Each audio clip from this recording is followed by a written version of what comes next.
নমস্কার। এখন প্রায় রাত্রি ১টা বাজতে চলেছে। তার ৪-৫ ঘন্টা আগে সৃজিত মুখার্জির অতি উত্তমের ট্রেলারটা ড্রপ আউট করা হয়। ট্রেলারটা আমি রাত করে দেখি, নাই করে ৫ থেকে ৬ বার দেখি এবং বোঝার চেষ্টা করি। তা ৩ মিনিট ১৯ সেকেন্ডের ট্রেলার, এটা অনেকটা বড় একটা ট্রেলার। এবার কিছুটা পেছনে চলে যাই। দেখবেন ৬ থেকে ৭ মাস আগে অতি উত্তমের প্রিভিউ ট্রেলার বলে একটা অংশ আসে, সেটা ৫০ থেকে ৫২ সেকেন্ডে। সেখানে অনেক রকম কিন্তু মন্তব্য পোষণ করা হয় সৃজিত মুখার্জিকে নিয়ে, বা উত্তম কুমারকে এরকমভাবে প্রেজেন্ট করা হচ্ছে কেন, এটা এক প্রকার অপমান। মিডিয়া বলুন বা সোশ্যাল মিডিয়া, সমস্ত জায়গায় কিছুদিন এই বিষয়টাকে নিয়ে কিন্তু চর্চা হয়েছিল। তা আজকে ট্রেলারটা দেখার পর আমার মনে হলো যে ফার্স্টেই যেই বিষয়টা স্ট্রাইক করলো, যে এরকম একটা ইউনিক চিন্তাভাবনা এরকমভাবে যে প্রেজেন্ট করেছে আমাদের মহানায়ক উত্তম কুমারকে, এরকমভাবে আমরা দেখব, মানে এই থটটা খুব ইউনিক, প্রথম কথা। আর এই যে রোটোস্কপিং যে অ্যানিমেশনটা আমরা দেখতে পাচ্ছি, আমার যতদূর জ্ঞান আছে আমি সেইটুকুনি দিয়েই বোঝার চেষ্টা করি। এই যে আমরা উত্তম কুমারকে এরকম স্ক্রিনে দেখতে পাচ্ছি, দেখবেন উত্তম কুমারের মধ্যে মানে ওই যে আত্মা টাইপ ব্যাপারটা, মানে এই যে অ্যানিমেশনটা, এটা রোটোস্কপিং অ্যানিমেশন যতদূর আমার নলেজ, আমার যতদূর বলে। তা দেখবেন একটা সাদা লেয়ার চারপাশে আমরা দেখতে পাচ্ছি। মানে প্রথম সিন থেকেই যেভাবে শুরু হচ্ছে, যে এখানে যে নায়ক সে ঘুমাচ্ছে, সে চিন্তা ভাবনা করছে উত্তম কুমারকে নিয়ে। তা সে উত্তম কুমারকে নিয়ে একটা থিসিস করছে, পিএইচডি করছে। তার বাড়ির লোকজন তাকে নিয়ে চিন্তিত, যে উত্তম কুমারকে ছাড়ছেই না, সারাদিন একে নিয়েই চিন্তা ভাবনা করে আছে, মগ্ন হয়ে আছে। তারপরে আমরা তার বন্ধু গৌরবকে দেখতে পাই। তা সে একটা প্ল্যান করে কি, এইবার প্ল্যান চেট করে উত্তম কুমারকে নিয়ে আসতে হবে। তারপরে আমরা উত্তম কুমারকে আমরা দেখতে পাচ্ছি প্রত্যেকটা মুহূর্তে। মানে সে তার লাইফে বা সে তার ডেইলি রুটিনে যেই অ্যাক্টিভিটিগুলো করছে, বা তার জীবনে যেই সমস্ত ঘটনাগুলো ঘটছে, সেই ঘটনাগুলোর সাথে উত্তম কুমার নানা রকমভাবে তার পাশে এসে দাঁড়াচ্ছে। মানে এই ট্রেলারটা দেখতে দেখতে আমার একটা হিন্দি সিনেমার কথা একটা মনে পড়ে যাচ্ছে। দেখবেন ওই লাগে রাহু মুন্না ভাইয়ে, যখন মুন্না ভাই মানে সঞ্জয় দত্ত যখন দেখবেন ওই মহাত্মা গান্ধীকে দেখবার চেষ্টা করছে, তার সম্পর্কে জানার চেষ্টা করছে, রাত জেগে লাইব্রেরিতে বই পড়ছে, তখন সে নিজেকে ভাবতে পারছে যে মহাত্মা গান্ধী এসে গেছে। মানে মহাত্মা গান্ধী তাকে যেই জিনিসগুলো বলছে, সে সেই জিনিসগুলো করছে। মানে সে তো অ্যাকচুয়ালি একজন মানে নেগেটিভ ক্যারেক্টার, একজন গুন্ডা, সে হত্যা তোলে, মারপিট করে।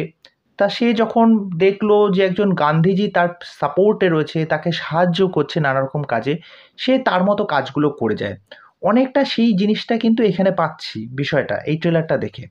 এই যে প্রত্যেকটা অংশে এই যে কনভারসেশনগুলো হচ্ছে, এই যে আমরা উত্তম কুমারকে দেখতে পাচ্ছি, এই যে আমরা নায়কটাকে দেখতে পাচ্ছি, তাদের মধ্যে যে কনভারসেশন হচ্ছে, এই যে চিন্তা ভাবনাটাকে ন্যারেট করা, মানে এরকম একটা প্রযুক্তির মাধ্যমে। তারপরে ওই যে আমরা যে ধরুন এই যে ডায়লগগুলো আমরা শুনতে পাচ্ছি, বা এই যে কথাগুলো তাকে বোঝানো হচ্ছে যে প্রেম করার ক্ষেত্রে একটু ধৈর্য ধরো, বা অন্যান্য যে কোনো বিষয়। তা আমার কাছে এই আইডিয়াটা খুব ফ্রেশ লাগলো।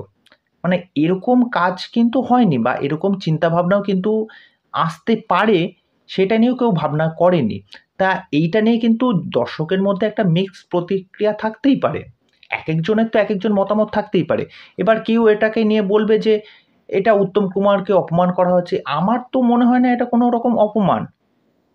একজন লেজেন্ডারি মানুষ, একজন ব্যক্তিত্ব, তাকে আমরা এরকম একজন তাকে আমরা এরকমভাবে পর্দায় দেখতে পাচ্ছি। মানে এরকম এখনো সম্ভব। এটা দেখে ভাল লাগছে। তারপরে তার মুখ থেকে যে কথাগুলো শুনতে পাচ্ছি। মানে এই সিনেমাটার জন্য তো আমি সত্যি এক্সাইটেড। আমি ফার্স্ট ডে ফার্স্ট শো অবশ্যই দেখতে যাব। আমার ট্রেলারটা বেশ ভালো লেগেছে, ইন্টারেস্টিং লেগেছে। এবার নানা লোকের নানা মত। তা আমার এই প্রচেষ্টাটা খুব ভাল লাগলো। এবং যেহেতু আমাদের বাংলা সিনেমার বাজেট, এবং কিছু জায়গায় হয়তো এই দৃশ্যগুলো নিয়ে অনেকে বলতে পারে যে না, খুব একটা ভালো লাগছে না। এটা সেরকম করার কোনো দরকার ছিল না। মানে ব্যাপারটা কি, মানে আমরা তো ক্যামেরার সামনে বসে, বা ধরুন ওই সামাজিক মাধ্যমে বা ফেসবুকে, মানে যে কোনো রকম একটা চিন্তাভাবনা তো যখন পারি আমাদের হাতের জোরে বা কলমের জোরে যখন খুশি লিখে দিতে পারি। কিন্তু এই কাজটা করার পেছনে যে কতটা রিসার্চ আছে, হ্যাঁ, তারপরে কতটা সময় ধরে তারা চিন্তাভাবনা করেছে যে কীভাবে দর্শকের সামনে নিয়ে আসবো। তা আমার মনে হয় এরকম অ্যাটেম্পটটাকে সাধুবাদ জানানোর দরকার। আমার এই ট্রেলারটা বেশ ভালো লেগেছে।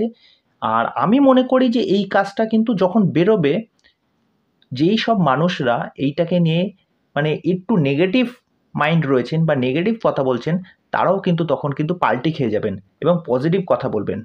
এটা আমি এই ভিডিওতে আজকে বলে যাচ্ছি, আমার এই সিনেমাটাকে নিয়ে আমার মনে হয় একটা ভালো একটা মেসেজ যাবে এবং যেখানে অনেক দর্শক আছে, পুরনো দর্শক বলুন বা নতুন দর্শক, তারা কিন্তু এই সিনেমাটার সাথে কানেক্ট করতে পারবেন। সমস্ত কিছুর মিশ্রণ কিন্তু এই সিনেমাটায় আশা করি পাওয়া যাবে। তো দেখা যাক সিনেমাটা কেমন হয়। তা এই বিষয়ে আপনাদের কি মতামত সেটা অবশ্যই আমাকে কমেন্ট করে জানাবেন। তো চলুন পরবর্তী নেক্সট ভিডিওতে আবার দেখা হবে। আর চ্যানেলে এসে আমার চ্যানেলটাকে সাবস্ক্রাইব করে দেবেন। এইভাবে আমার সাথে থাকবেন, পাশে থাকবেন। নমস্কার।